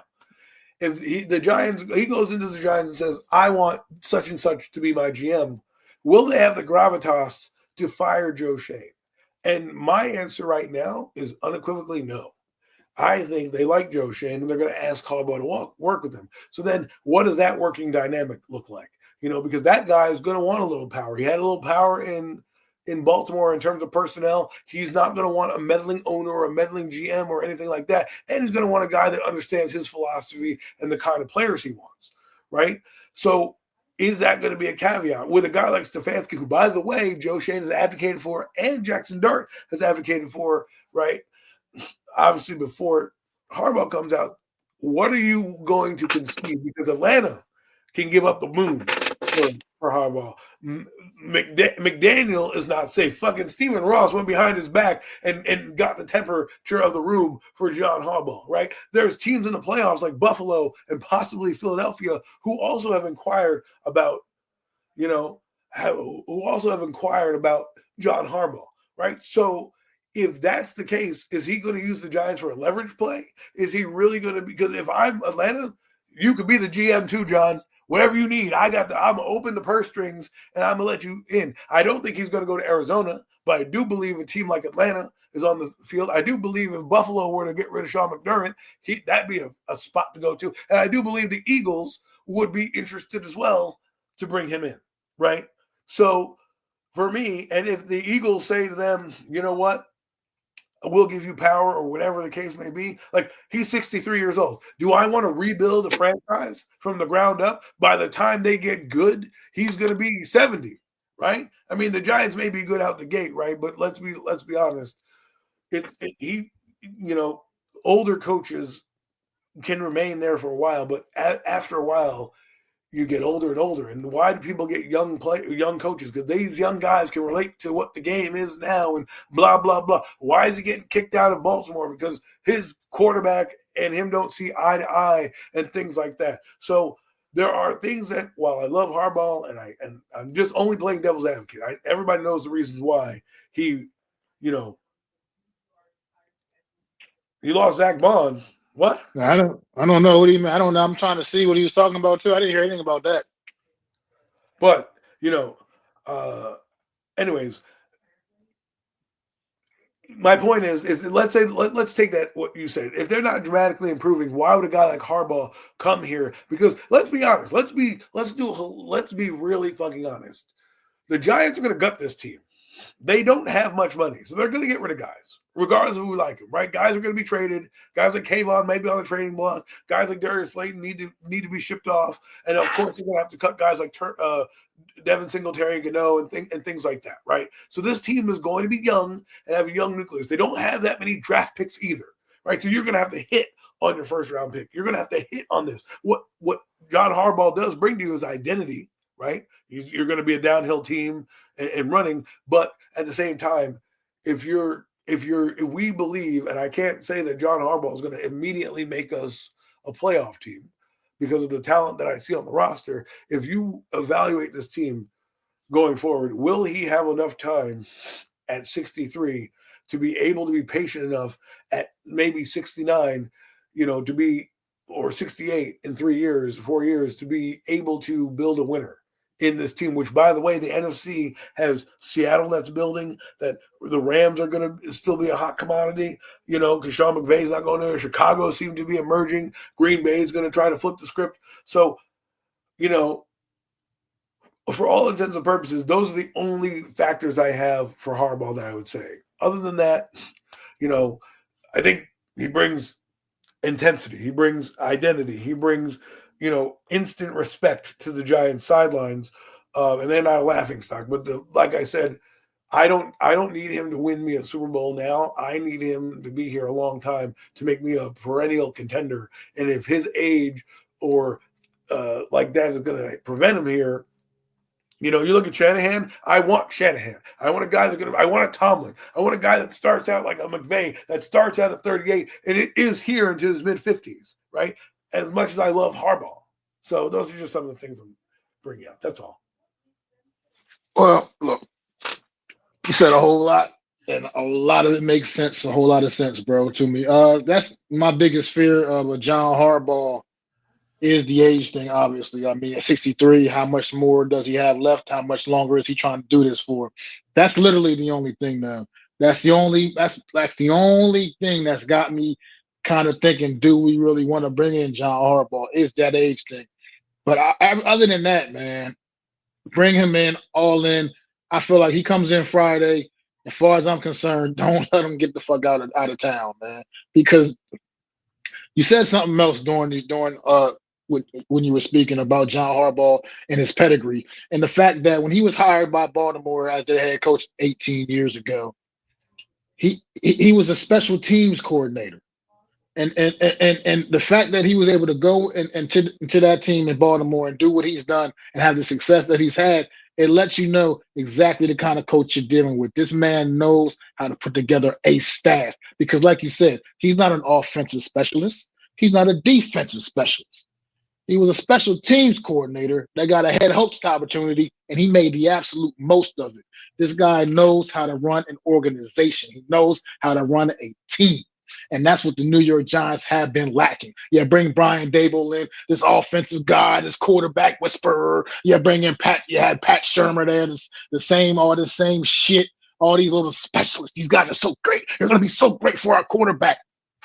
What John Harbaugh is going to bring to the table is the ability to assemble a good coaching staff that's going to get this team coached up, man. There's pieces on this team. There's some legitimate pieces on this team, and I think you get a guy with the right coaches in here to really be able to coach these youngsters up, man. I think the New York Giants could be really cooking, man, with a coach like John Harbaugh. Instant credibility. Like I said, it does scare me a little bit about the age thing. but 63 is old, but it ain't ancient. It ain't quite ancient yet. You know what I mean? So you can still get some good quality years out of him. And the same, look at a Mike McCarthy the same way. I mean, he's a year younger, 62, but at the end of the day, you can look at them both in the same way. The age is a little bit, not necessarily. Teams tend to go a little younger in this day and era, which does make Stefanski also look a little bit, a little more inviting from that standpoint. But at the same time, I mean, you're looking at great options here, and this is, like I said, just the beginning of this search. I mean, it's not like we're going to make a decision to hire anybody, at the end of this week, by week's end. You know what I mean? Unless somebody just goes in there and really blows the doors off of their interview. But at the end of the day, that's not going to happen. There's so much more people to even still look into and dive into, and the fact that this is just the beginning of the search, I think that's just really good things for the New York Giants. It says a lot of great things. It says that the New York Giants apparently do still have a little bit of respect around the league more than would it appear. I mean, because clearly people are lining up for this job right now. And I also think Jackson Dart has a lot to do with that as well, having that quarterback in place, especially with the older coaches like the Harbaughs or the McCarthy. I don't think they want to necessarily come here with a guy that may be a guy they don't feel they can work with at the quarterback position. So I believe that having Dart is also gonna aid this in getting the guy in here, with some, like I said, legitimate credibility, man. And that's why Harbaugh is my top guy. And I'm not gonna let the age scare me right now off of that, because I just think when you look at the list of candidates right now, it's a reason why he was fired yesterday, and like not even a half hour later, pretty much you got an alert to my phone where every team that had a coaching vacancy is interested in John Harbaugh. That's not by accident. There's a reason for that. So I believe that we're going to see. I just think that John Harbaugh is the top guy. He's my top guy personally now. I mean, with him coming available, that's a game changer for me as far as I'm concerned. And I'm very excited to see John Harbaugh if we were able to bring him in. Because I think that, just like I said, it's an automatic culture shift. He's a proven great head coach, man, and he's a proven winner. And like I said, he's a guy that's not going to come in and be that head coach that wants to be, I want to have his hands all into the offense, have his hands all into the defense. He's going to coach the team. He's going to manage the entire team, just as in totality. And he's going to run it. And he, as you can see, knows how to run it. Well, Stefanski did say in his interview that he wants to be a CEO. So I don't know if that changes anything, but the one thing I will say is like Nomad said, he looked tired here, right? You're gonna be look at Pete Carroll. Like, if the Giants were coming in and they couldn't get over the hump, or they were 8-9, like whether he Morris, and you knew that some injuries derailed them or something like that, I understand bringing Harbaugh. You got to ask Harbaugh, why would he want to come here and rebuild a team from scratch? Because when you're rebuilding a team, we can easily say all the things that you said, this team gets credibility and all this stuff, right? But they got to go out and play. And when we find out that our talent is not as good, it doesn't matter what CEO coach you have. If you're not getting to the playoffs, it becomes useless, right? And what I like about Harbaugh would be is he would build the team up. But let's say I would want Harbaugh to come in here and it's not gonna happen. But let's say Harbaugh came in here, I'd want his assistant head coach to be Raheem Morris or a Gannon. Why? Because those guys had head coaching experience. If we do have success here and John Harbaugh retires, guess what? I'm retiring knowing that my succession plan's already in the building. I don't need to go and find another coach when he decides to retire. If you're going to do that, I would rather have you bring in a guy like, for example, if you tell John Harbaugh, which you're probably not going to tell him much, but let's say that the age thing is a factor, and you say, hey, John, who are you going to bring in for defensive coordinator? He goes, Zach. Or I say, you know what, maybe bring in Raheem Morris, right? Maybe bring in a Gannon, right? Maybe bring in a guy, I wouldn't say like Eberflus, but a guy that's out there that might be a defensive guy that if you were to leave, he could then step into that role, right? Because like a Vance Joseph, right? I'm not saying you can bring in Vance Joseph, but Vance Joseph is a guy who's a good defensive coordinator right now who should get a shot at a second head coaching job. If I were to bring him in, right, let's hope that he does well. This has got to be a Sean Payton type of deal. You know what I mean? Like where you're coming in and instantly making him good, us good. But I don't think that Denver was further along in their building process than we were. I don't think we have the same horses like that. So it does make you wonder. Plus, again, what kind of power does he want and who does he really want to work with? Because if the Giants don't want to get rid of Joe Shane, I don't care what anybody says. If I'm Harbaugh, I don't want to work with that guy regardless. Even if I lie in the interview and say I want to work with that guy, I want to work with that guy with the caveat of he's going out the door if I decide, my friend over in Harbaugh world wants to come over, guys that I've worked with before. Because that's what people want to do. And if you're going to bring in Harbaugh with all the clout that he has, even more so than McCarthy, who I think would also want a little bit more of the autonomy with the players and that stuff, right? Because of what the clout that they had. If you decide, and people keep saying, oh, Joe Shane's not a factor. It's not a factor until it's a factor, right? You can say it's not a factor now, but when shit hits the fan, and we're drafting booty-ass players because we still have booty-ass Joe Shane as our fucking GM, right? And he's not getting the players here that was getting there in Boston where Harbaugh had, certain guys and certain profiles that they fit. We don't have any of those guys that fit the profile right now. For example, the offensive line. They got massive guys in the offensive line, okay? They run downhill. We don't have a run downhill offensive line. We have a bunch of pass blockers, which is great, but that's not what his offense is predicated on. It's predicated on the play action. They brought in Derrick Henry. They brought in DeAndre Hopkins. They brought in Zay Flowers. They know how to build a balanced offense. But if you're not bringing if you're bringing new coordinators with this guy or guys that he hasn't worked with, there's going to be adjustment periods to that. I'd rather have just a guy in here like a Kevin Stefanski, who I already know is bringing Jim Schwartz if Jim Schwartz doesn't get hired by Cleveland. Right? I already know that guy's going to come in from day one on defense, and that shit's going to be fucking, it's going to be fire. If they brought in Kevin Stefanski and Jim Schwartz, I'd be up there with you saying, we're going to have the top 10 defense. I would scream from the rafters, unlike I normally scream from the rafters, where I'm more like pump the brakes here. I know that guy's a proven commodity. With John Harbaugh, I don't want his current defensive coordinator, and if you're not bringing me Wink Martindale and you don't want to hire any of these guys that are out here that are proven D coordinators, this is where you get caught in the weeds, plus the power game and the power struggle. That's where I could see the Giants dropping the ball here. That's why I keep leaning towards Kevin Stefanski as the coach, because that guy has already been in a dysfunctional organization. That guy is not going to want the same power and power and prowess that Harbaugh brings. But his teams also play hard for him, and I would like to see him at a new spot with Dart, because when he had a quarterback, that team was competitive and went to the playoffs with Baker Mayfield and Joe Flacco, and he was competitive in that division. So it's not like he can't coach. But with Lamar Jackson on the field, this guy couldn't get over the hump, right? And people started to lose the messaging with him. So I just want to know, when I'm going in here, I'm going to invest in a 63-year-old.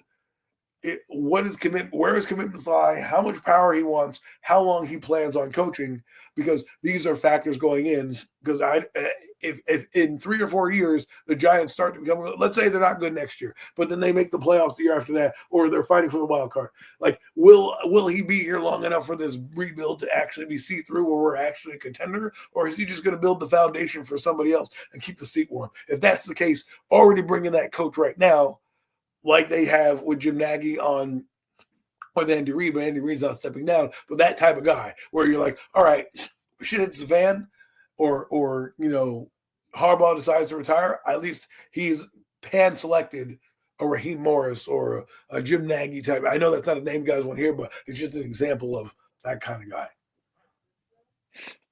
I mean, yeah, I don't know. Like, I think with this Giants thing, I don't think we're close to, so to speak, but I just think I think this football team, just when I'm looking down this schedule from this past season, looking at these results from these games, I'm looking at a team that, to me, this is what it's about. It's the coaching of this football team, man. I'm looking at a team. But is he bringing that? I'm looking at a team that scored over 30 points in 5 games this season. A New York Giant team. When's the last time we were able to say that about a Right. New York Giant team in They're the going to season? change the offense. And I'm looking at, okay, you're right. That is, but hopefully for the better. Even for That's the what I'm better, saying. hopefully. That's what I'm saying. I'm like, But I don't mean to cut you off. What I'm also, saying is, like, if you're bringing if you're bringing in your offensive coordinator in here, okay, I'm fine with it. If he's coming in here sight unseen with new coordinators, I'm going to be worried about that because they're going to be unfamiliar guys. And from what I've heard, guys didn't want to work with them. They're all over the league now. All guys have left and have said, we've pulled away. So because we all want the glamour hire. We want the Tom Coughlin. We want the guy who's going to come in here, but let's make it the right guy. If Kevin Stefanski comes in here and does exactly the same thing and builds up the team and is here for 10 years longer, then that's okay. I'm not saying I don't want Harbaugh. I'm just playing the other side of the field, so to speak, and giving you what I've heard and things that concern me about what Harbaugh will bring. I agree with you 100%. He's going to bring a different attitude. Bill Carter ain't going to be sleeping in meetings, that's for sure. No, exactly. That's exactly the point. Like things like that. I mean, I just look at this team. I mean, the Giants, the way they lost the games, some of the games they lost this season. I mean, these are just direct coaching misses. I mean, just too many times, man. I mean, even in 8 of their losses on the season. I mean, they offensively, this team was putting up points all year long, pretty much. I mean, for the most part, pretty consistently. An ability to score like we haven't seen from this New York Giants team in years. And then defensively, it was obviously a mess, clearly throughout most of the way. But you get that right guy in here, and I know that's the thing. Like I said, the Giants are in a good position right now because they're getting to interview a lot of good candidates, and there's still so many more. And there's more other guys to talk about. Like you said, we talked about Cliff Kingsbury, who was strangely, for whatever, I'm still trying to figure out what made the Washington Commanders fire Cliff Kingsbury, but he's available out there, and he's going to definitely get a lot of head coaching opportunity looks as well.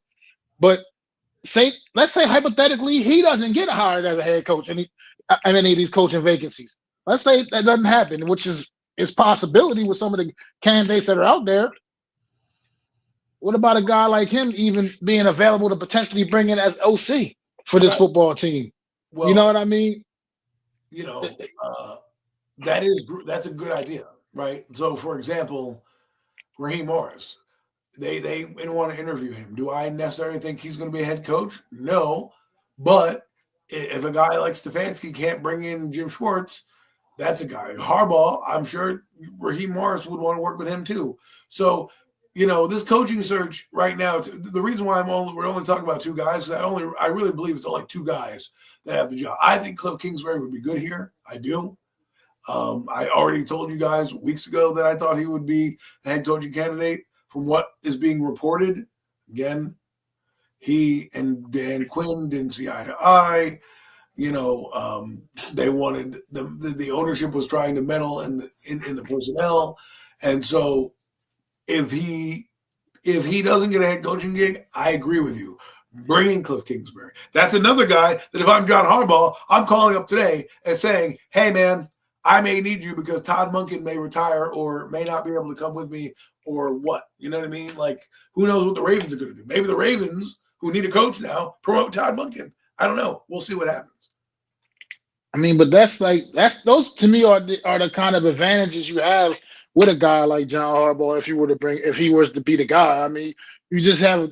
I think there's probably just an endless list of guys that would be honored to work under him in the coaching on a coaching staff. I just feel like he's one of those guys that has gained that level of respect around this league that there'd be just guys. I mean, and like you said, top guys. I mean, hypothetically, this is all hypothetics. But obviously, could you imagine we hire John Harbaugh to be the head coach and he's able to bring in, for instance, Cliff Kingsbury as the OC and Raheem Morris, for instance, as the defensive coordinator? I mean, that already right there is just like way better than what we've seen with this New York Giants staff has been. I mean, just volumes better. So it's going to be a lot to dive into. But I'm glad we're here now, and I'm glad we get a chance to talk about it, and I'm glad we get to see it all play out. And I can't wait for it to come to a head and find out who the next head coach of the New York Giants is going to be. But let's talk about another guy right quick. Dallas defensive coordinator Eberflus losing his job as well. What do you see a future for him as? I mean, as he may get a couple of head coaching interviews. Who knows? But but he definitely will probably get rehired somewhere as a defensive coordinator somewhere maybe, or at least he'll be on somebody. He'll be on the staff if he wants to be still around in the NFL next year. What do you think for a future like? See the future for Eberflus being like? I think he needs to go back to wherever he was prior to Chicago. He's going to be I think he's failed as a defensive assistant. Like, I don't know if it was him, if he didn't like the Cowboys, but he's going to have to go and be a linebacker coach somewhere and, eventually work his way back up because, he failed with the Cowboys. And if I'm the Cowboys, again, there's a lot of coaches out there who ever doesn't get one of these 7 jobs, I'm calling up. If Gannon doesn't get a job, if Raheem Morris doesn't get a job, guess what? We love you here in Big D, right? So for Eberflus, I think he's going to have to kind of hide because I don't know what staff is going to use him. I mean, really, literally, what are you going to tell me? You're going to tell me like a guy like Stefanski going to bring in Eberflus? How could you sell that to me? How could you sell that to me with the abysmal play that is the Cowboys? Now, you could say, arguably, that the Cowboys DBs were their issues. So there was a part of me that said, what if they brought him back one more year? But clearly, with all that's been out there and all that is out there, the Cowboys know they can make an upgrade. So I don't know where he's going to go from here. He's going to have to rely on some of his old ties and see if he can, do what Jim Nagy did, go someplace where they know him and he can run the defense correctly. Or, maybe he goes to the Colts because they need a defense. But I would put Gannon over there too. If I'm Shane Steichen, I'm calling my boy Gannon. Yo, Gannon, come in here and fix my Colts defense. So we'll see where he goes. I'm sure he'll get a job somewhere. He's not, but that's like asking me where Shane Bowen's going to go. He's going to go be at Walmart. I don't know, I'm not, obviously can't know exactly what he's going to do. I've just kind of, thoughts on his last couple of seasons as a head coach for Chicago a couple of years ago, obviously last 24. And then this past season, two really rough years for Eberflus, man. He failed as a head coach in Chicago, losing his job mid-season. And this year, it was the Cowboys defense was an absolute mess. Pretty much most of the way. They had a couple of good weeks there and late in the season, but overall, just an absolute mess there. So you're right. He may have to fall back to the ranks of a positional coach, like you said, and build his way back up. But we'll see. He'll be another guy whose time will tell. Only tell with him. But like I said, I didn't really talk about much, like you said, as far as my feelings with Stefanski, though. Is I like Stefanski a lot, man. And before the news of John Harbaugh getting fired last night, when that came in last night, that, like I said, it changed the game for me. Stefanski was a guy I was feeling pretty good about potentially getting a guy like Stefanski in here, which I'd still feel fine about that too if that's the way they wanted to go. Honestly, I would not be upset one way or another if he was the next coach. But it also does look good, the potential of him potentially maybe being able to bring in a Jim Schwartz as defensive coordinator, man. That would just be add to that. And the fact that, yeah, you're right. He's definitely got some years left in him only at the age of 43. So, this is right now, I'm having more fun right now these last couple of days, since the season's ended than I did all season long right now, man. I'm loving it right now. This is right now. I'm feeling good, man, because I think the Giants could potentially be really headed in the right direction, man. I don't want to get too strong with what I expect to see. Like I said, but I think we could potentially make a turnaround similar to what some of these teams did, like Chicago did this past season.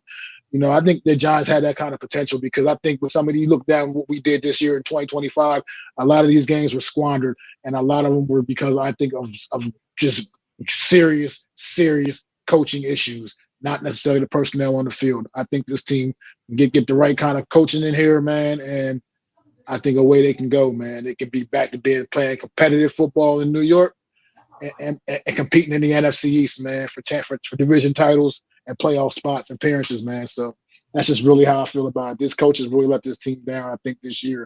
A very major disservice to this football team. And I think now we have an opportunity to get some guys in here that can right that ship. And we got a good young quarterback, We got a couple of, I heard no mess up in the chat earlier. You keep harping on it week in and week out on here, and I appreciate you coming through as all as like you do every week, man. I know, but you're not satisfied with the running back room, and yes, it can definitely always be upgraded for sure. But I still stand believing the guys that we do have in there, and yes, we could use that real true number one, guy, real home run hitter. But I like the role Tyrone Tracy brings, and I like what a healthy Cam Scottaboo brings as well. So, and the receiver room, obviously major upgrades needed. Like you said, a tight end that you can have a lot more faith in. Theo Johnson, got to be more. You got to be what you call it, man. Better with your hands, man. Like I said, you're a good athlete. You've shown an ability to be able to make plays, but you're just not consistent with it at all. And I would like more consistency there for sure. Because Bellinger is not a guarantee to be here. He's one of those guys like Adam was talking about. There's going to be an overhaul with this roster to some extent. Bellinger's probably, I can see him being one of those guys that's just not here next year, guys. I like the guy. When he gets his opportunities, he makes the most of it usually. But I don't think I can see him being a guy that's definitely not going to be here next year, man. So we'll see, man. But it's fun. It's going to be fun documenting this all season, man, and following the story behind the New York Giants, man. It's going to be. I'm excited for what should be some major change. We hope. Like I said, what'll piss me off is if somehow we go through all these interviews and I hear an announcement to come out and say the New York Giants are retaining Mike Kafka as their head coach. That would piss me the fuck off. That would piss me off. Yes, so, I agree. That's I mean, you go through this process with all these damn coaches, and you land on Mike Kafka. Yeah, that would be just. So that would be crazy to me. So that other than that, that's like the only thing right now that can bring me down. I'm on a little bit of a high right now. I'm like I said, I'm enjoying being a Giants fan again. Right now, I've just over the last couple of days, I've got that enjoyment back, that vigor back, because I feel like we're on to some greener pastures finally, man. This year, as bad as it was, I saw enough things this year that I feel like get the right coaches in here, we're on the greener pastures, man. We got to get it right, man. You got to figure out the guys that don't need to be here and get rid of them, man. Like I said, Jalen Hyatt, see you later, bro. My foot is still all the way up in your ass right now. Hope it's out while you on the way out the door, bro. Get going. We don't need you no more. We don't need that. We don't need that shit even here in the springtime. Evan Neal, see you later. Bye-bye, bro. Sorry, wasted a first round pick on you, but you're bye-bye. Clean all this bullshit up, man, and get it right. And I think I am right though, no mess. I believe I'm right because I just feel like look, the proof is in the pudding, man. This year is back. I said the record it shows a 3-14 team, and I get it. I mean, or whatever, 4, whatever. How many games? I don't even remember how many games we won. 4-13 team, but come on, man. Look at the results in some of these games, man. These games that should have been won. Like I said, it to me, this is the most important step of this offseason is getting this coaching hire right and getting the right guy in here, man. It's going to make an impact on this football team, man. And we got a couple of good ones lined up already. Like I said, just the beginning. Can you believe that this is only the beginning of this coaching search? And we already got interviews lined up with Stefanski, McCarthy, and Harbaugh? Come on, man. This is right now. We're doing great right now, man. I mean, a replacement for him? I don't know. I'm not as down on him either, man. I still think he still is a tackler, and he still is a tackler, man. He still gets out there and makes the plays on the field. I'm not as down on him. I think we got bigger fish to fry than that. I'm more interested in seeing how Micah McFadden comes back into the lineup, man, and how he's able to come back next year, or if he's even part of the future plans for whoever the new coach is either. These are all questions that I'm gonna love to see when they get answered, man, and find out. But I'm okay with Bobby Okereke. I think some of his issues too is also just overcompensating, man. Because once Michael McFadden went down, who else was there? There was who else was there for him to believe in and rely on next to him back there at linebacker? I mean, Darius Musa? Come on, man. I mean, come on. And then the other jokers we were bringing in from out the fucking from wherever the hell they were getting them from the grocery store and shit, like from going to fucking Costco's. Oh, we need a linebacker this week. Come on, come suit up. Like that's how it got like that, man. So look, let the coaches, whoever new coach comes in, he'll make the choices he needs to make, what he finds best, whatever. If Bobby okay ain't one of them, then so be it. You know, I'm not gonna lose sleep over that. But I don't think, I think we got bigger fish to fry, bigger fish to worry about on this team than a guy that has at least been productive and is still amongst the league leaders in tackles on this defense. I mean, he's clearly, as bad as our run defense was, because imagine how much worse it would have been if he wasn't out there. It would have been even worse. So, I mean, you just got to look at things like that, too. The glass half full. Unfortunately, that's how we are as Giant fans. Have them look at the glass half full because we don't have much else to go on. But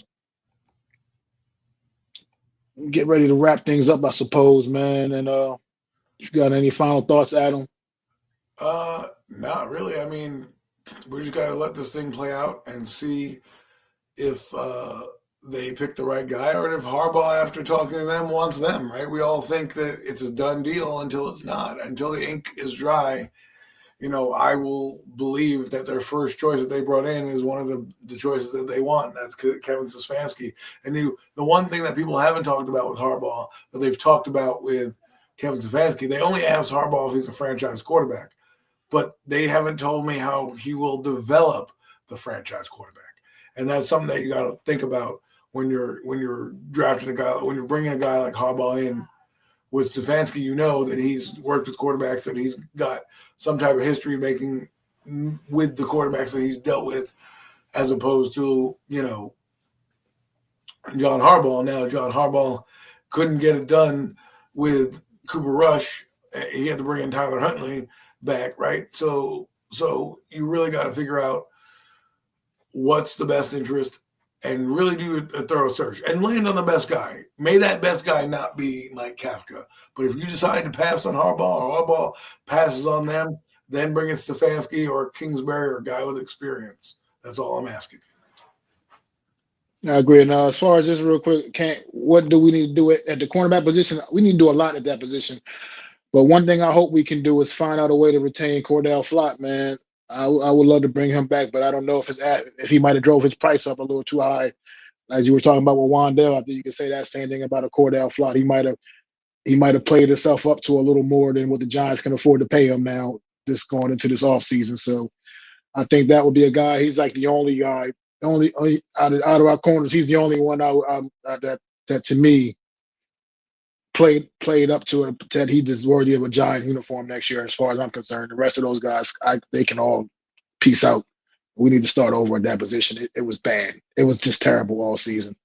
Guys just wide open all over the fucking place, and I can't watch another year like that. So, man, hopefully they can find a way to retain Cordell Flott, who really has stepped up this year, was by far our best cornerback.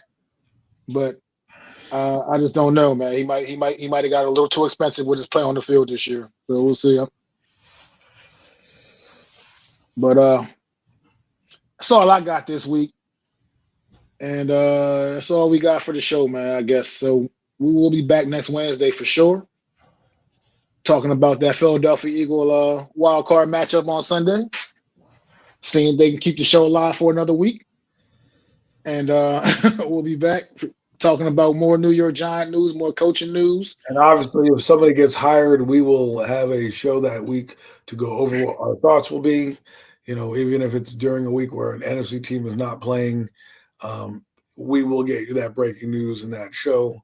Obviously, like we said, we always stop regardless of how long the team goes. We usually stop with the last team. But if, let's say, the Eagles lose, but the Giants hire somebody, we will bring that. We will come together, Mac and I, and figure out a way to bring a show to talk about that, because obviously that's going to be big news for us. Absolutely. And we can I don't know about the kicker. Ben Saul's left-footed kicker guy. I don't know. He'll be here next year. He'll get a shot. He may. I mean, he'll get an opportunity. I guess he'll get a chance to try out. But like I said, you got to bring options in, man. Even at the kicker position, you got to bring options in. Just don't bring in Judah McIntyre. Don't bring that guy back. Forget about him. Okay, leave him wherever the hell he's at. But for sure, I mean, yeah, it's gonna be fun, man. And definitely we'll definitely be here with all the anything breaking in, coach hirings, absolutely, man, because we're gonna be on it, man.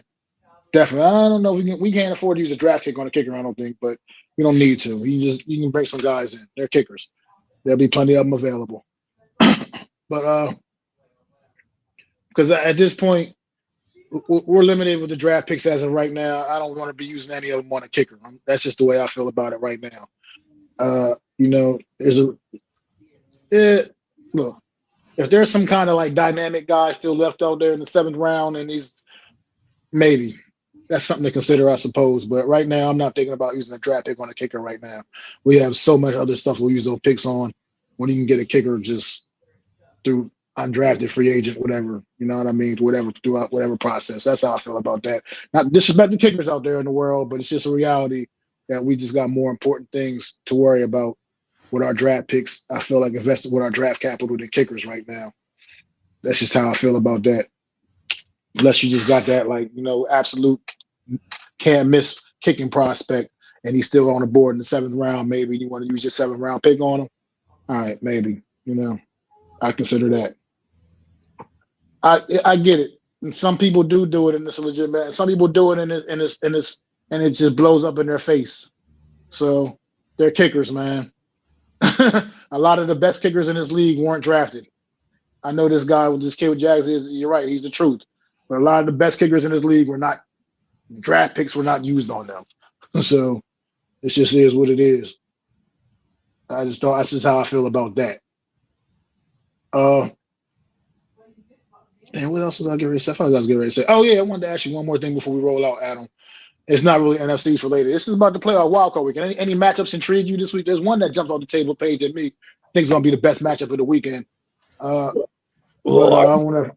If you like, I'm looking to see the Texans game. I want to see that matchup, how they match up against Pittsburgh, because I think they're sneaky. I think their defense is very good, that they can get them to the Super Bowl. With that defense. So that would be one team that I'm looking for. The other one that intrigues me is Carolina is interesting. Like, are they good? Are the Rams going to go there and choke? Because remember, they beat the Rams last time, right? So they're not afraid of playing the Rams. So that's where those are two that intrigue me. I know those are off the book, but that's kind of where I'm at. But I'm excited that they start this weekend. That's for sure. Absolutely. Well, yeah. For me, the one game to me that really jumps out that I'm looking forward to watching is seeing. I think it'll be the best matchup of the weekend is that Buffalo Jacksonville game, man. I think that's going to be a great one down in Jacksonville. Jacksonville coming off a tremendous season, man, and Trevor Lawrence. Really, the light bulb kind of really came all the way on for Trevor Lawrence this season, man, having probably the best year of his career. And I want to look forward to that matchup, him and Josh Allen going head to head. I thought they were playing. Buffalo playing the Patriots. You said what? They're not playing the Patriots.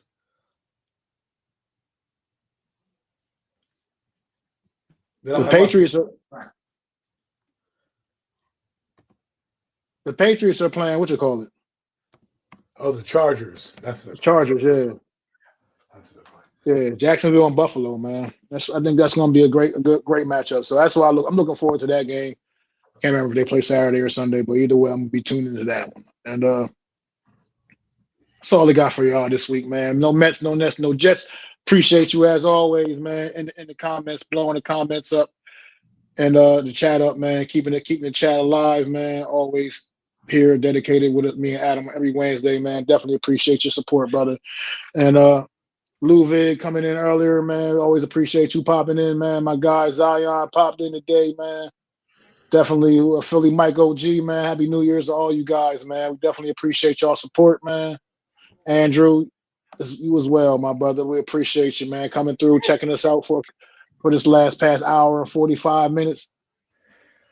And like I said, make sure y'all go to Adam's channel at Adam Costas, man, and make sure y'all hit that subscribe button. Hit the like for the stream, man. Keep supporting this channel, man, helping it grow. Do the same thing at my channel. Hit that subscribe and like. continue to make it grow, man. Like I said, the off-season content is uploading as we speak, man. It's going to be coming out this off-season, man.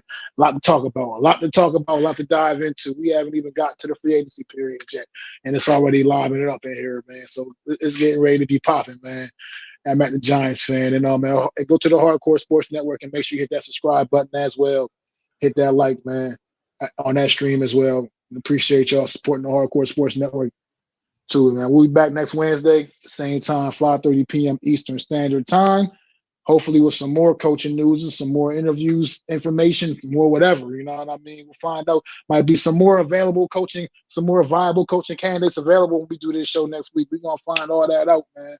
Wildcard weekend is up. Once that ends, there's going to be some opening door for some more guys, man. So we'll be talking about it, man. And we will be back next week at 5:30 p.m. Eastern Time for another edition of The Real Deal NFC East Round Up. I'd like to thank you all for listening. If you was feeling this, please take time to subscribe and smack them likes. Feel free to drop a comment and let me know what you think. Don't forget to ring that bell so you know when I'm dropping new content. It's your boy, Mac the Giants Fan. You can find me on Twitter, YouTube, and Facebook at Mac the Giants Fan. That's MacDa Giants Fan.